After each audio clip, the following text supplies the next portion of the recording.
Hey everyone, welcome back to The Explainer. Today we're diving into a topic that gets incredibly misunderstood, but is absolutely crucial to the modern game. We are talking about the tactics behind defensive survival. If you're the kind of focused learner who just loves breaking down the tactical intricacies of elite defending, well, you're in for a treat today. We're going to push past all those casual narratives you hear and dig straight into the geometry, the sports science, and the absolute tactical masterclasses that define top-tier defensive structures. Okay, let's just go ahead and tackle the elephant in the room right away. You hear it all the time from frustrated fans, right? This idea that sitting deep is just some passive fear-based strategy. People throw around terms like anti-football or parking the bus, kind of acting like a team is just crossing their fingers and praying the opponent misses the goal. But honestly, that narrative is completely false. True defensive survival is actually a highly active, aggressive manipulation of space. So here's our game plan for today. We'll start by defining the low block, look at the masterminds of defensive survival, uncover the hidden physical demands, explore how teams actually train this tactical shape, and finally, look at breaking the defensive block. All right, section 1, defining the low block. So what exactly is it? The absolute most crucial point here is that this isn't just about a team dropping back because they're exhausted. A low block is a highly organized out-of-possession strategy. Basically, teams deliberately concede territory, dropping deep into their own defensive third. And the whole goal is to remain extremely compact, minimizing that vertical space between the defensive, midfield, and attacking lines. You're essentially crowding the goal area. It demands that all 10 outfielders completely sacrifice themselves for the unit, shrinking the pitch to absolutely nullify the opponent's attacking threats. It's a synchronized system. Moving on to Section 2, Masterminds of Defensive Survival. To really understand the managers who perfected this sort of dark art, just think about this number for a second, 15. This represents the all-time record low for goals conceded in a single 38-game Premier League season, set by Jose Mourinho's Chelsea back in the 2004-2005 campaign. To put that into perspective for you, in modern football, this is a defensive standard that is literally unmatched. For more than half that season, their opponent scored exactly 0 goals. Crazy, right? And what's fascinating is how Mourinho thought about the game. His core philosophy completely flipped the psychological dynamic of a match. He famously operated on this logic that possession isn't actually a prize, it's a burden. Think about it. If an opponent is totally comfortable having the ball but just can't break down a compact defensive block, that possession turns into sheer frustration. They start overcommitting bodies forward, and boom, that is precisely when the tactical trap snaps shut. We can really see how this works by comparing Mourinho with another modern mastermind of the low block, Diego Simeone. Both of these legendary managers create what you could call a geometric cage, but they go about it in totally distinct ways. Simeone usually rolls with a narrow 4-4-2 or 5-3-2. His structure purposely funnels the opposition out wide, relying on his fullbacks making just a massive volume of tackles and interceptions to win it back. Mourinho, on the other hand, famously engineered this 4-3-3 or 4-1-4-1 hybrid. He literally instructed his center backs to stay anchored in the penalty area. They were forbidden from chasing creative players into midfield. Instead, he used a holding midfielder to create a mathematical 3 versus 2 overload in the center to just suffocate those creative number 10s.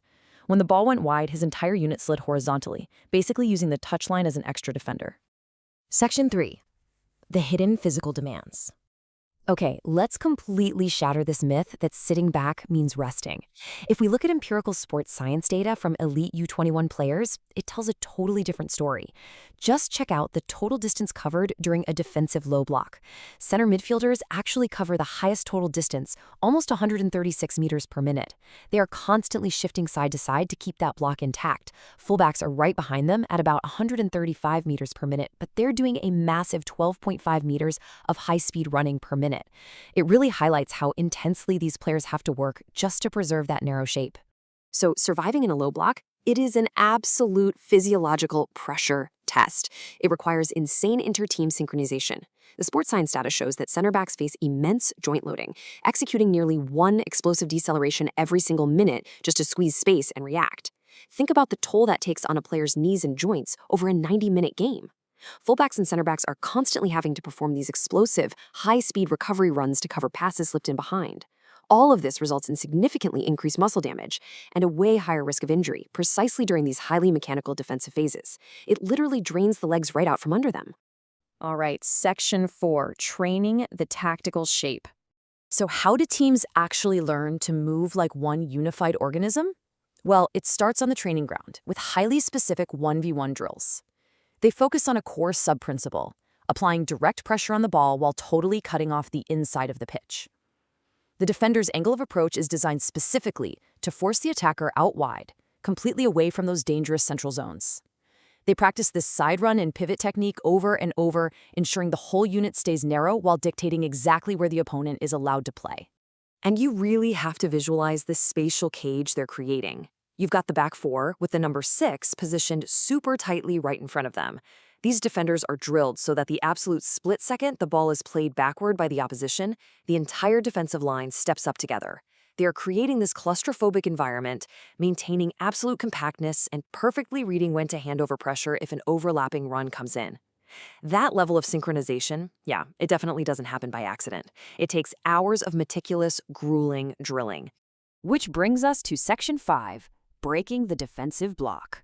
Now that we've built the ultimate defensive wall, how do the world's best attacking teams even try to dismantle it?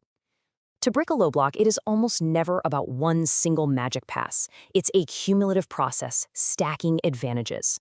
First, attacking teams have to set really short distances between their own players. If the distances are too big, ball circulation just gets way too slow. Short distances enable the quick 1- and 2-touch combinations you need to bypass a tight defense. Second, they create structural overloads in the first line, maybe by dropping a pivot or moving a fullback inside, just to force the block to back up. Third, you need constant movement, overlaps, underlaps, counter movements where one guy drops short and another darts into the empty space. It completely blurs the defensive reference points. And finally, the attacking team has to sustain pressure using aggressive rest defense, which basically just means positioning players to immediately counterpress and stop transitions the very second they lose the ball. By locking the opponent in their own half and recovering clearances instantly, the attackers induce massive physical and mental fatigue over time, just waiting for that one tiny crack in the armor. So the absolutely crucial takeaway from this explainer today is this. The low block is a cage. It is not some passive surrender. Sitting deep is a deliberate, aggressive trap meant to mathematically isolate attackers, manipulate space, and completely exhaust the opposition both physically and mentally. It takes an incredible toll on the players executing it, demanding total discipline and explosive physical reactions. I want to leave you with this to think about. The next time you watch a match and a team survives with only, say, 20% possession, are you going to see a lucky escape, or will you recognize the flawless execution of a geometric cage? Hopefully, you'll never look at a defensive tactical masterclass the exact same way again.